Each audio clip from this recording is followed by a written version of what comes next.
Hey guys, Coach Harris. I want to thank everybody for watching all the videos that Mr. Smith and I have been doing. Thanks again, Braxton Carrico, Stewart's Creek TV, Mr. Bissinger. Everybody's got a part in putting this all together.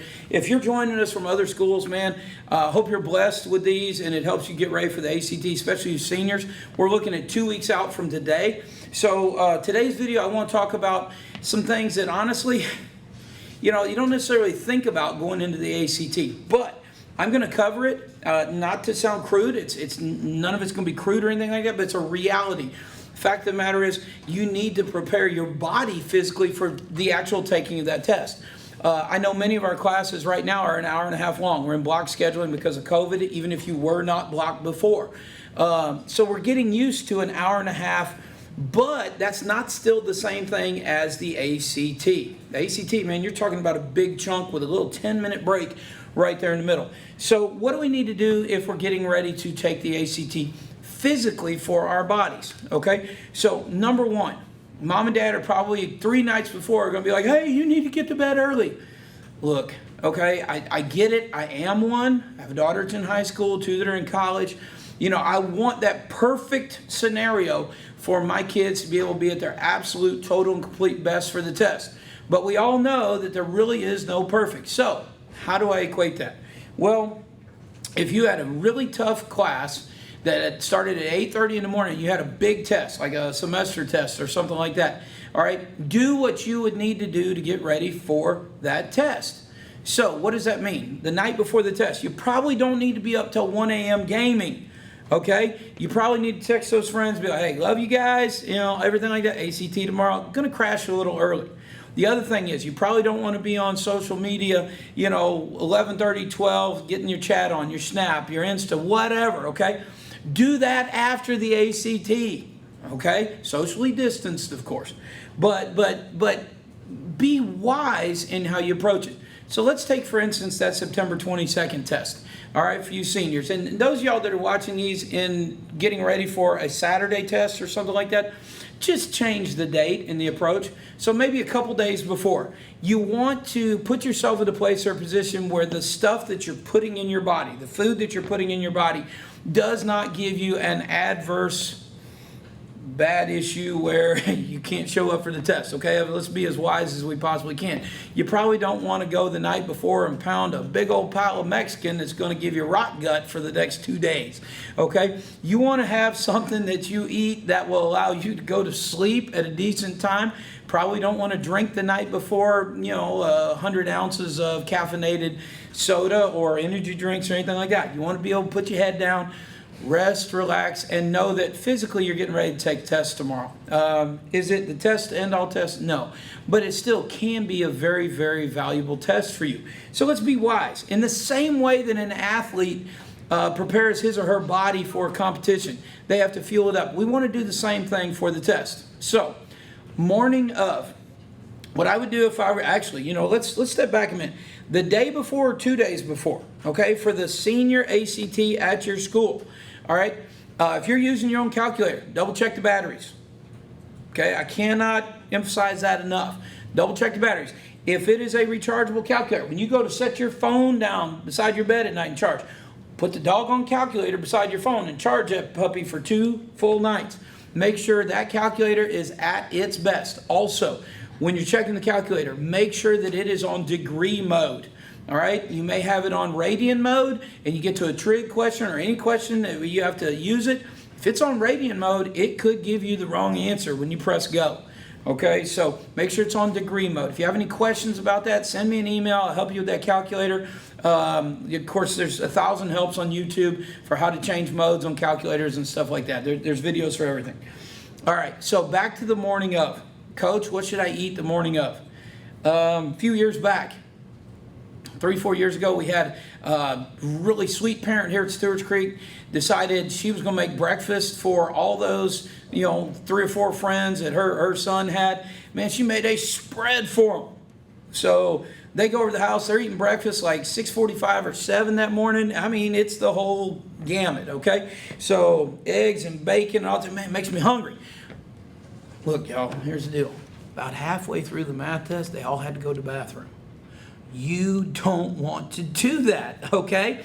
Think about it like this. What if you were at church or something like that on Sunday, and all of a sudden the person that's up speaking, the minister looks at everybody and says, hey, hold on a second, got to go to the bathroom. First of all, when you went to lunch after church, everybody and their mama would be like, can you believe what they did? All right, so listen, as someone who does public speaking, I want to be wise what I put in my body. So in the middle of the English test, in the middle of the math test, you're not worried about your bladder or having to run to the bathroom, okay? So what would I do? Well, as a matter of fact, I took the test in July of 2019. So here's what I did. The morning of the test, I got up, I fixed a piece of toast, put a little bit of peanut butter and jelly on it, fold together, just one piece, okay? And I'm a big guy. At the time, I was bigger. But anyway, so I have something with a little bit of energy, got that little bit of jelly for the sugar. But more important than that, I had the peanut butter for some protein, all right? So I would definitely have something. I would not have a whole heck of a lot. Because again, you don't want to have to worry about restroom issues when you should be worrying about your best 40 math questions. Okay, also, yes, everybody and their mama knows Sonic, 99 cent massive buckets of soda or whatever. Not on the day of the ACT, because your bladder is this big and the bucket of soda is this big. That means about 45 minutes or 30 minutes into the English or the math, you got to pee, okay? You don't need to have to worry about your bladder when you're worrying about the math. Okay, so be wise with what you're doing there. Some other suggestions might be good. If you're someone who's a grab and go person for breakfast, a protein bar, okay, a Nutri-Grain bar, something like that. It's going to give you a little bit of nutrients, but yet not have your stomach at a place where it's just like, feed me, okay? Because you know that room is so doggone quiet. If someone's stomach right over there is like, feed me, everybody in the whole room hears it. Okay, and honestly, that can be incredibly distracting during the test. That happened in the room that I was taking the test in. Some girl over there, she's just like, of course, I'm old enough to be everybody's grandpa in there, but her stomach starts going crazy, and you're like, you want to throw like a candy bar at her or something like that. But no, be wise. Have a little something so your stomach's not going crazy. We don't want to have so much that you got to go to, make a number 2 or number 1 run. All right, so anyway, again, just kind of being functional with this. Bring in, of course, you want to make sure your device stays in the car, okay? Because if there's an issue with your device, you're kicked out, okay? No questions asked on this. It's all about test security, doing it the right way. And honestly, I hope that you have people in your school, whether it's Stewart's Creek or another school or something like that, to where you have the gains in such a way where ACT is like, dang, they're doing something, okay? So anyway, good stuff will happen. Now, you get to the break. All right, and during the break, make your way to the restroom. Okay, even if for nothing, if you don't have to go, that's fine. Even if for nothing else, you get up out the chair, you stretch your legs, you get the blood flowing through your body. Because sitting for an hour and 45 minutes without moving very much at all, it can slow down that bloodstream a little bit, okay? And, I know for me, it was a big deal. I had to get up, get the blood flowing in my body, get a little bit of energy, everything like that, get energized for those 2 science and reading passages that were left over, those subtests that were left over. So that'll get you at that place where, mentally, I'm refreshed. I'm like, all right, got an hour and 10 minutes left. Let me go finish this thing. Now, if your school allows you to bring in a little sack, put it at the back of the room, or a little snack in or something like that, that's probably pretty smart.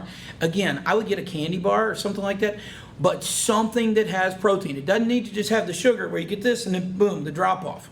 Okay?